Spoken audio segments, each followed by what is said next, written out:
Ce matin, nous allons partir en croisière. Mais puisque le navire a quitté le port il y a quelques semaines et nous sommes très en retard, nous allons attraper la croisière en route et nous allons l'attraper au verset 33 du chapitre 27 des Actes des Apôtres et continuer jusqu'au verset 2 du chapitre 28.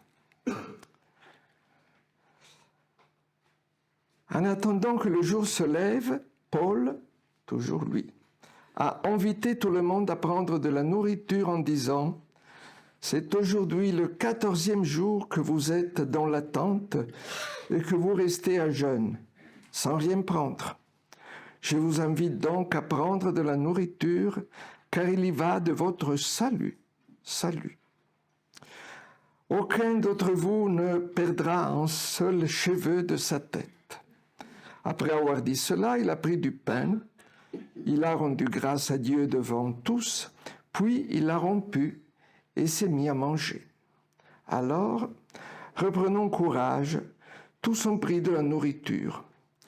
Nous étions, dans le bateau, 276 personnes en tout. Pas de 130 comme à Toulon. Quand tous ont eu assez mangé, ils ont allégé le bateau en jetant le blé à la mer. Je regarde le trésorier, on a jeté le blé à la mer. Lorsque le jour s'est levé, ils n'ont pas reconnu la terre, mais ils ont aperçu un golfe et ils ont décidé de pousser le bateau, si possible, jusqu'au rivage. Ils ont détaché les ancres pour les laisser aller à la mer et ils ont relâché en même temps les attaches de gouvernail. Puis, ils ont mis au vent la voile d'Artimon et se sont dirigés vers le rivage. Mais ils sont tombés sur un banc de sable entre deux courants et ils y ont échoué le navire. La proue, bien engagée, demeurait immobile, tandis que la poupe se disloquait sous la violence des vagues. Les soldats avaient décidé de tuer les prisonniers, de peur que l'un d'eux ne s'échappe à la nage. Mais le centurion, qui était décidé à sauver Paul, les a empêchés de mettre leur décision à exécution. Il a donné l'ordre à ceux qui savaient nager de se jeter les premiers à l'eau pour gagner la terre. Les autres les rejoindraient sur des planches ou sur des débris de bateaux. Ainsi, tous sont parvenus à terre sains et saufs. Une fois arrivés sains et saufs, nous avons appris que l'île s'appelait Malte. N'a pas changé de nom. Les barbares nous ont témoigné une humanité extraordinaire. Je dis bien, les barbares nous ont témoigné. Dans des anciennes versions, on disait les autochtones, les habitants, mais en grec, c'est bien écrit les barbares. Les barbares sont humains, les civilisés peuvent ne pas l'être. Ils nous ont accueillis tout près d'un grand feu qu'ils avaient allumé à cause de la pluie qui s'était mise à tomber et du froid. Seigneur, bénis l'écoute de ta parole. Amen.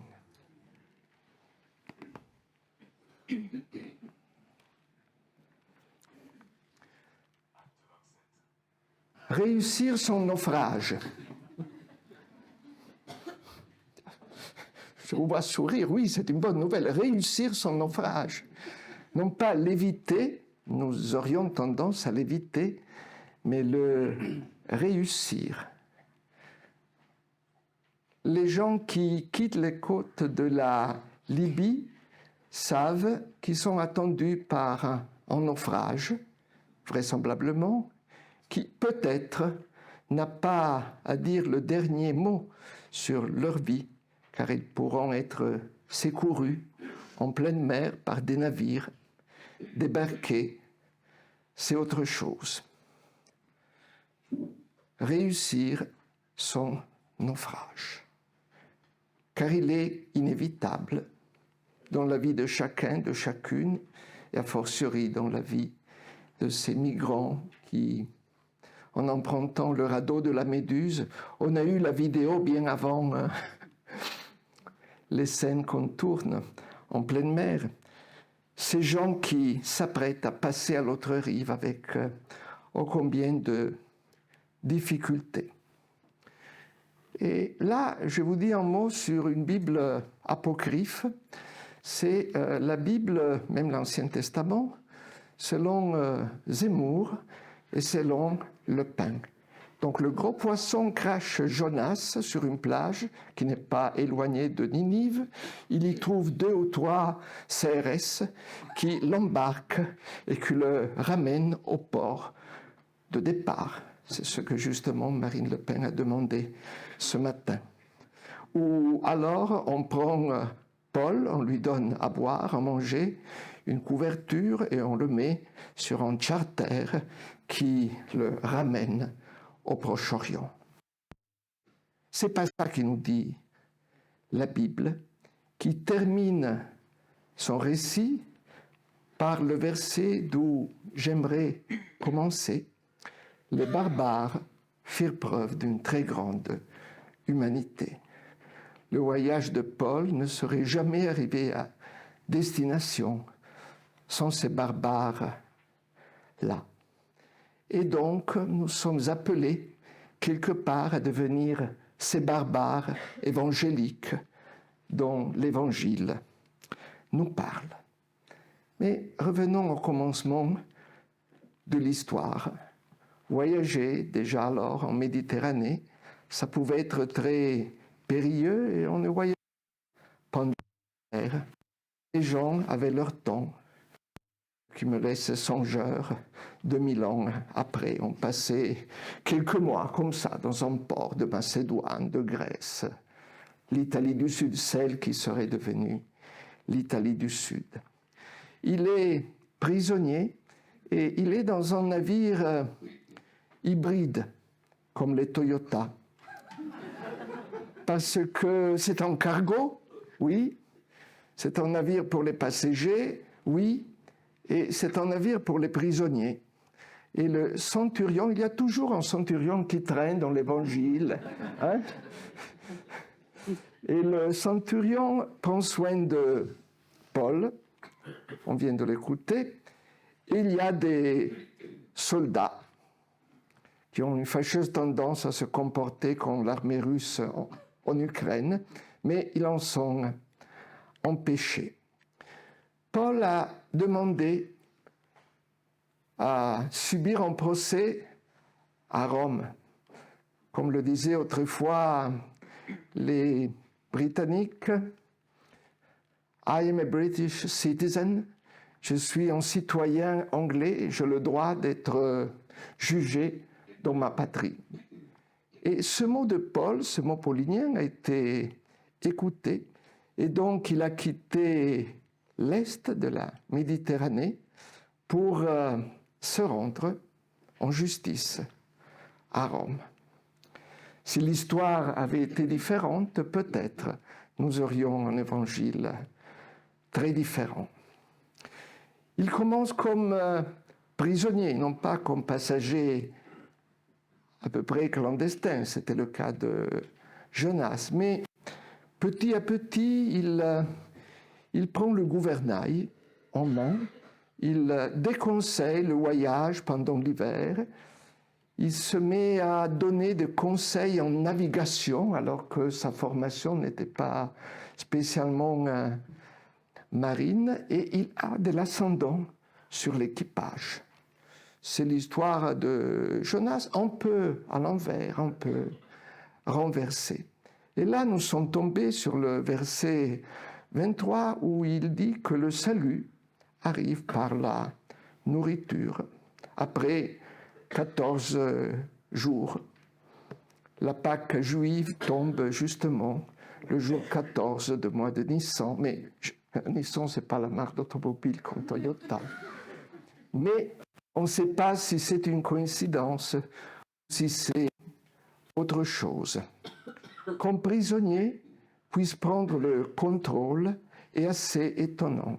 Qu'il puisse être écouté par le capitaine, par l'équipage et par le centurion également. Est-ce que c'est une intervention divine? Le texte ne nous le dit pas. Est-ce que c'est son naturel ascendant, son charisme?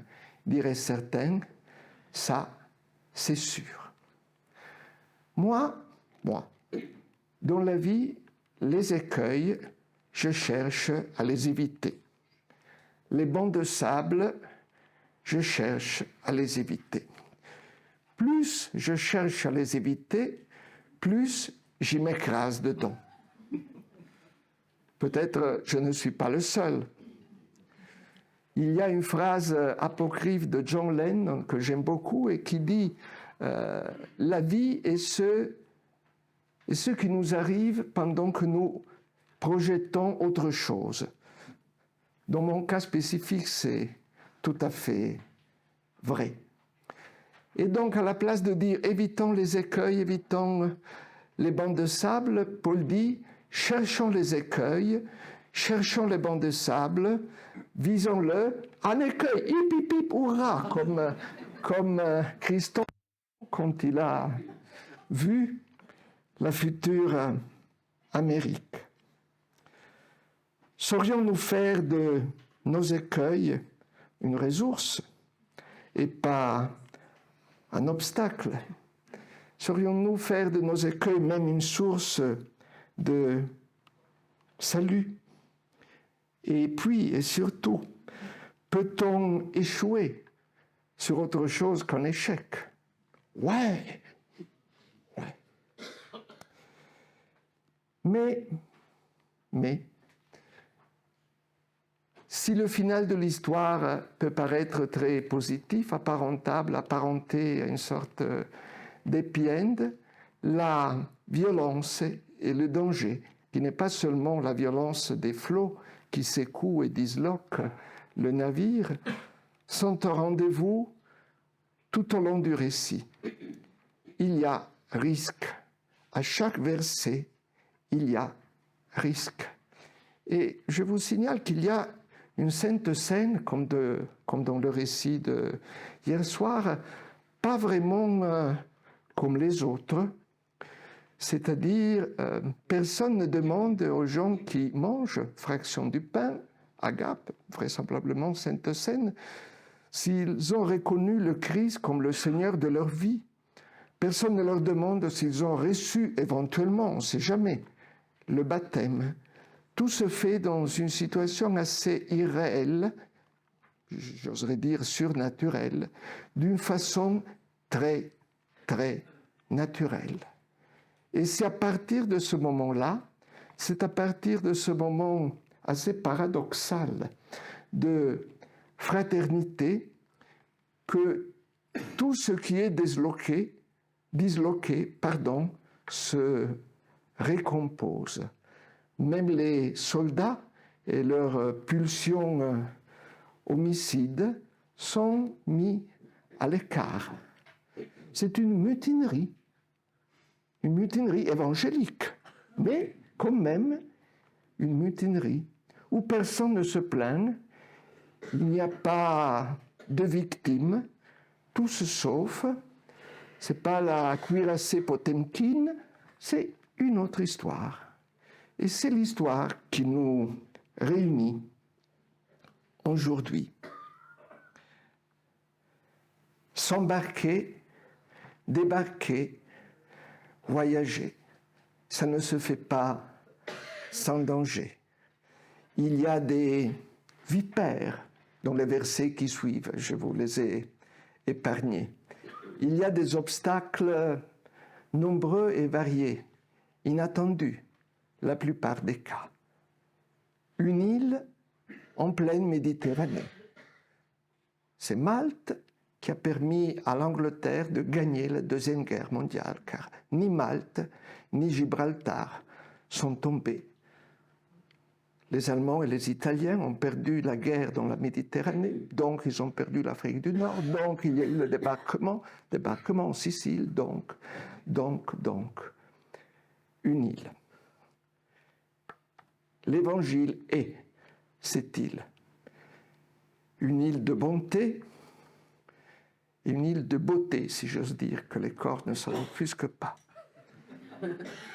Et nous sommes là, au bénéfice de cette île qui surgit du rien et dont les habitants ne sont pas des mauvais sauvages, pour le dire à la Rousseau, mais des gens humains qui font preuve d'humanité, comme Paul a fait preuve d'humanité avec tout le monde, y compris les soldats qui voulaient le tuer.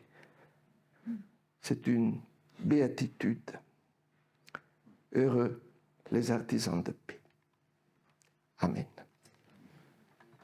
Laisse-nous à nos paroles un peu de temps à l'étranger.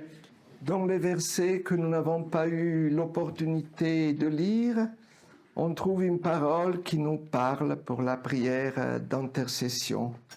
Paul dit « Dieu m'a fait don de mon équipage ».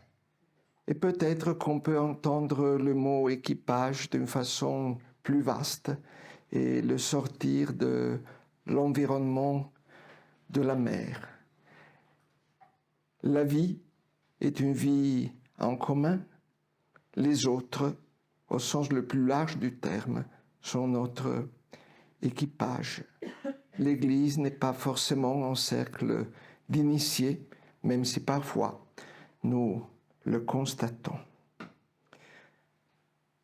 Et également, on a jeté le blé, nous n'avons pas de blé, nous avons des murs, faut-il jeter les murs? Non, faut-il raser les murs? Je ne sais pas. Mais enfin, il y a des moments où il est bon de choisir. Choisir la vie, c'est choisir les vies des hommes et des femmes, et la vie du salut, pour ne pas en priver nous-mêmes, pour ne pas en priver les autres. Seigneur, nous te prions pour les naufragés de l'âme qui flottent sur les océans de l'angoisse, de l'appréhension, de l'incertitude, du doute, en sachant bien que nous faisons partie de ces naufragés-là. Et nous te disons, nous levons, notre Père, cieux, que ton nom soit sanctifié, que ton règne vienne, que ta volonté soit faite sur la terre comme au ciel. Donne-nous aujourd'hui notre pain de ce jour.